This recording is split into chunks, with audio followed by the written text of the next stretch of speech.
On that Wednesday, I noticed something that many learners could relate to. A student from South Korea who was more reserved than the others.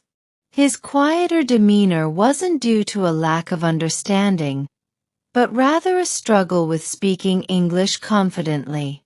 This is a common issue for many people learning a new language, where comprehension and reading skills are strong, but speaking, especially pronunciation, feels like a major hurdle.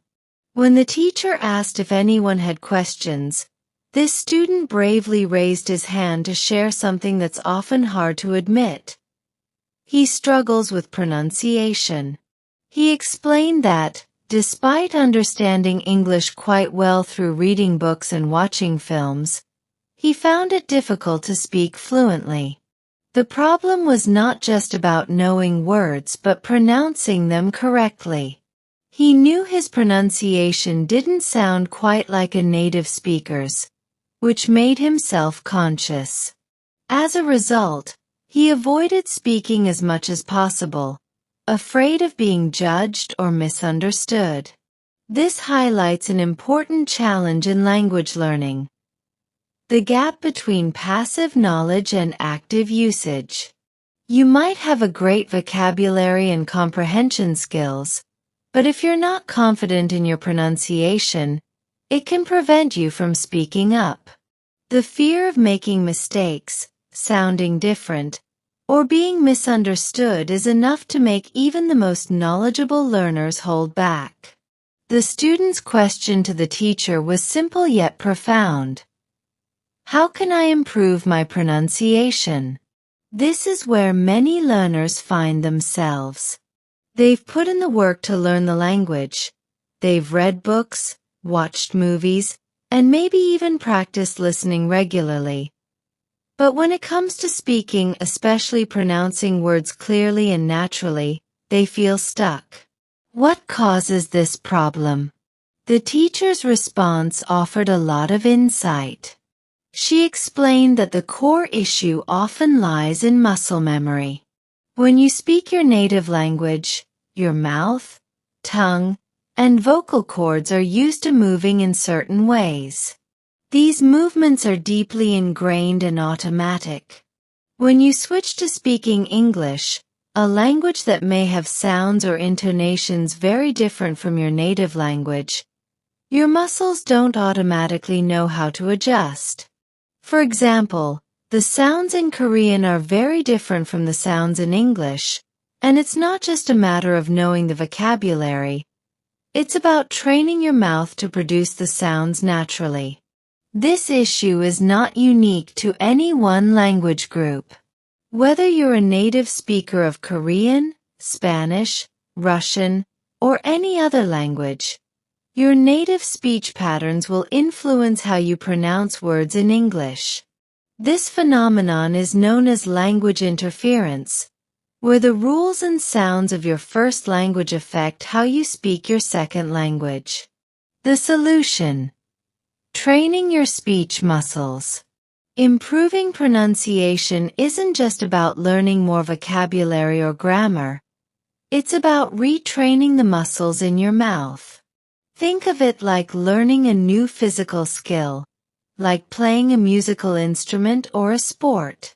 Just like a pianist trains their fingers to move effortlessly across the keys, or an athlete practices drills to improve coordination, language learners need to train their speech muscles to make new sounds. How can you do this? This is where the concept of deliberate practice comes in. Deliberate practice is focused, repetitive training designed to improve specific skills. In this case, pronunciation. And one of the most effective tools for deliberate practice is something called the shadowing technique. Introducing the shadowing technique.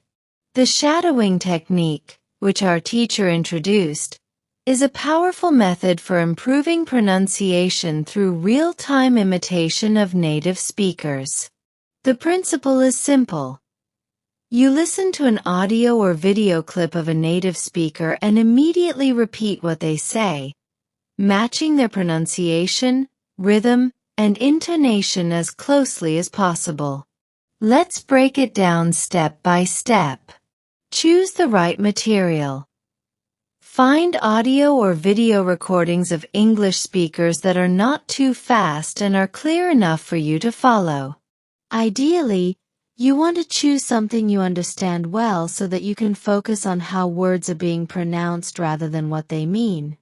Podcasts, TED Talks, or simple interviews can be great resources. You can also use films or TV shows, but it's important to choose clips where the speech is clear. Listen and imitate. As soon as you hear the speaker, repeat what they say. The key is to mimic not just the words, but also the way the speaker uses their voice, their intonation, stress, and pace. At first, this may be challenging, but as you keep practicing, your ability to imitate will improve. Train your ear and mouth together.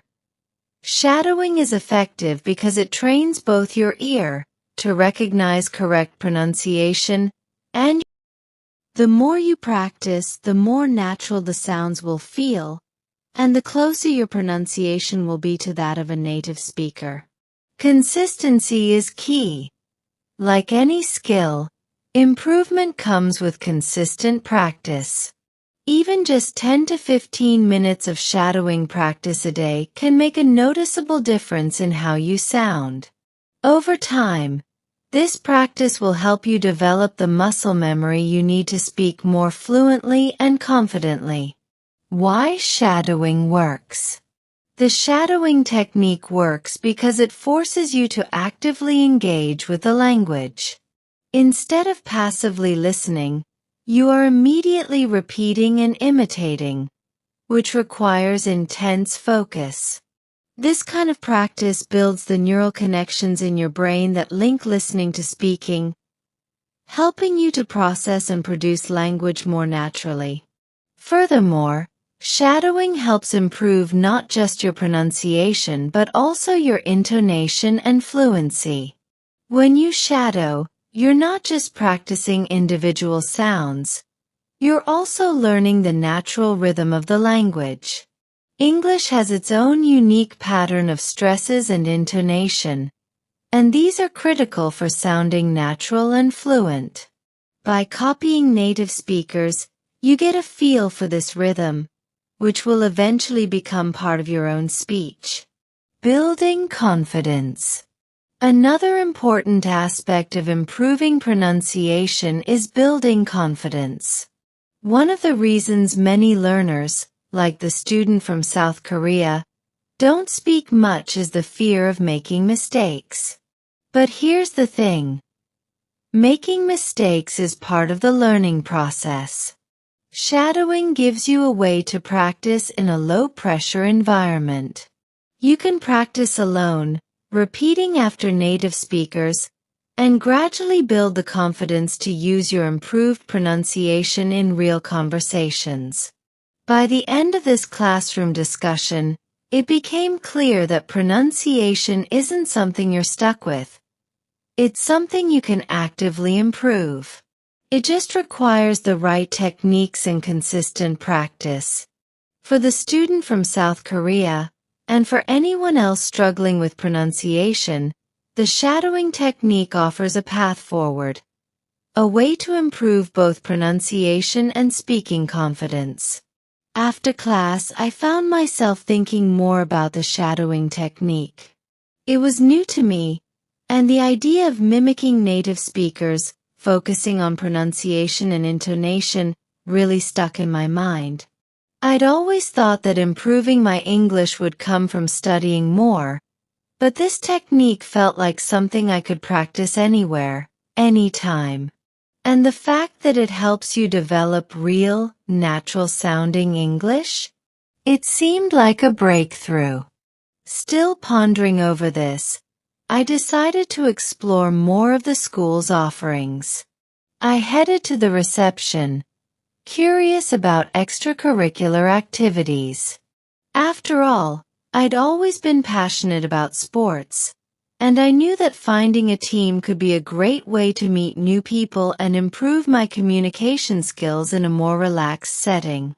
It's one thing to practice pronunciation in class, but real conversations, especially in social situations, can be a real test of how comfortable you feel speaking English. At reception, the friendly staff member informed me that the school had both a table tennis and football team. My ears perked up when I heard about the football team, and I was thrilled to learn that they had training later that day at 5 o'clock. Sports have always been a huge part of my life, and I knew that being part of a team would not only give me a chance to stay active, but also provide opportunities to practice English in a more natural and social environment. The thought of combining my passion for football with my desire to improve my English sounded like a perfect mix. Later that day, I showed up for football practice, excited but a little nervous. When I arrived, I was greeted by a diverse group of players, each from a different corner of the globe. Brazil, Japan, Russia, Spain, Argentina, Italy. It was incredible to see so many people from different cultures, all coming together through the universal language of sport. It reminded me of an important lesson. Language learning is not just about studying books or watching videos. It's about connecting with people, learning about different cultures, and sharing experiences. Being part of this diverse team felt like a privilege. We communicated in English, but it wasn't just about words. It was about teamwork, understanding each other's gestures, and learning how to cooperate. What struck me the most was that everyone, no matter where they were from, was using English as a bridge to communicate. And while not everyone spoke perfectly, that wasn't the point. We all understood each other and worked together seamlessly. Sports, in this sense, became a powerful tool for language learning. It forced me to think quickly, speak naturally, and get over my fear of making mistakes. Whether it was calling for the ball, encouraging a teammate, or discussing strategy, I was practicing English in a fast-paced, real-world environment. This made me realize that language is more than just words. It's about interaction, building relationships, and gaining confidence in different contexts. Embracing opportunities beyond the classroom. This experience on the football field reminded me of something crucial. Learning English, or any language, isn't confined to the classroom. Sure, lessons and techniques like shadowing are essential, but you also need to put yourself out there and apply what you've learned in real situations. Every interaction is an opportunity to practice and improve. Whether it's playing sports, joining a club, or simply socializing with people from different backgrounds, you're constantly learning and refining your language skills. I felt incredibly lucky.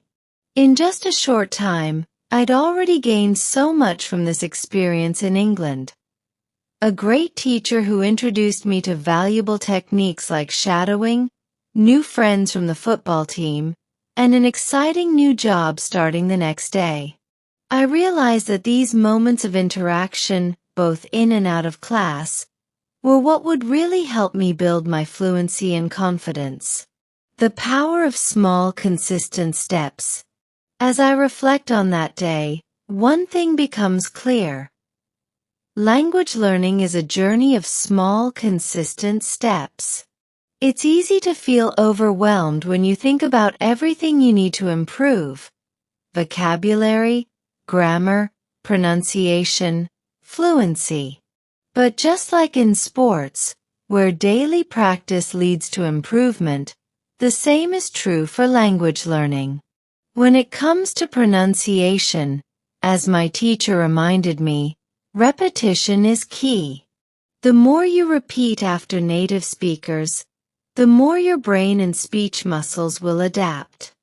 It's those small efforts, done consistently, that will lead to noticeable progress. So don't worry if you're not perfect right away. It's all part of the process.